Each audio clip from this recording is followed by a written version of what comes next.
మీ business ఏదైనా మీ ఊర్లో promotion చేయాలంటే అది సుమన్ టీవీతోనే సాధ్యం. ఇప్పుడే సంప్రదించండి.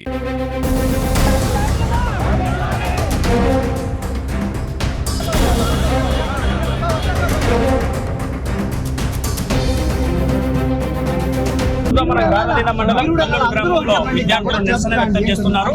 అడిగి వారి సమస్యలు ఏంటో అడిగి తెలుసుకుందాం. చెప్పండి మీ సమస్య. సార్ అన్ని స్త్రీలకే సరిపోతున్నాయి బస్సులు. మా స్టూడెంట్స్ మీకు ఏం కావాలి, మాకు ఎగ్జామ్స్ పోవాల్సిన టైంకి మాకు ఎగ్జామ్ కండక్ట్ చేయట్లేదు. ఖాళీ లేకపోతే మీరు ఖాళీకి రాదని టీసీ తీసుకోమని అంటున్నారు. దీనికి ఇప్పుడు మాకు పరిష్కారం కావాలి సార్. మాకు ఎక్స్ట్రా బస్సులు కంపల్సరీ కావాలి. అందుకని మేము డిఎం గారిని కోరుతున్నాం. అంటే బస్సులు సరైన సమయానికి రావడం లేదా, బస్సులు సరిపోవడం లేదా? సరైన సమయానికి రావట్లేదు. కొన్ని బస్సులు ఉండే ఎక్స్ట్రా బస్సులు కూడా తీసేశారని చెప్తున్నారు సార్. బస్సులు అంటే ఇంతకుముందు 4 లెటర్ వస్తున్నాయి సార్, ఇప్పుడు 2 వస్తున్నాయి లెటర్. ఇంకా మిగతా 2 రావట్లేదు. ఒక 15 రోజులు అవుతుంది సార్ 2 లెటర్లు రాక. అందుకు సార్ మాకు ఇప్పుడు బస్సులు కావాలని కోరుకుంటున్నాం సార్. ఎక్స్ట్రా బస్సులు మాకు 2 అన్న వేయాలి. మాకు స్టూడెంట్స్ ధరన ఒక 2 బస్సులన్నా రావాలా. అందుకని మేము ఈ ధరన చదువుకోవాలనే ఉద్దేశం మంచిదే. కాకపోతే సరైన సమయానికి 7 నుంచి 8:30 వరకు బస్టాండ్లలో వెయిటింగ్ చేస్తున్నారు.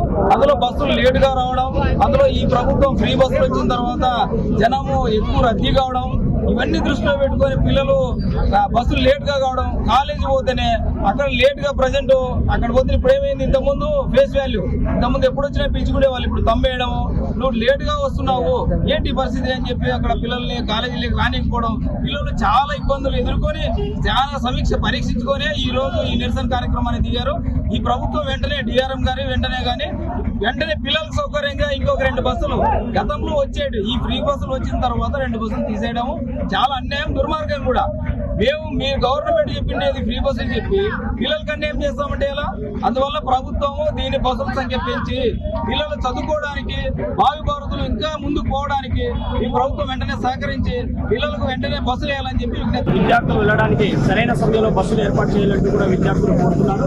అలాగే అధిక బస్సులు కూడా ఏర్పాటు చేయాలని కోరుతున్నారు. ఎందుకంటే శ్రీశక్తి పథకం ద్వారా మహిళలకే బస్సులు అన్ని సరిపోతున్నాయి. విద్యార్థులు కళాశాలకు వెళ్ళడానికి చాలా ఇబ్బందికరంగా ఉందంటూ కూడా విద్యార్థులు ఇక్కడ ఆందోళన చేపట్టారు. వీరి ఇబ్బందులను దృష్టిలో ఉంచుకొని డిఆర్ఎం అయితేనేవి ఉన్నత అధికారులు వెంటనే స్పందించి వీరికి సరైన సమయంలో బస్సులు ఏర్పాటు చేయాలంటూ కూడా ఇక్కడ ప్రజలు కోరుతున్నారు.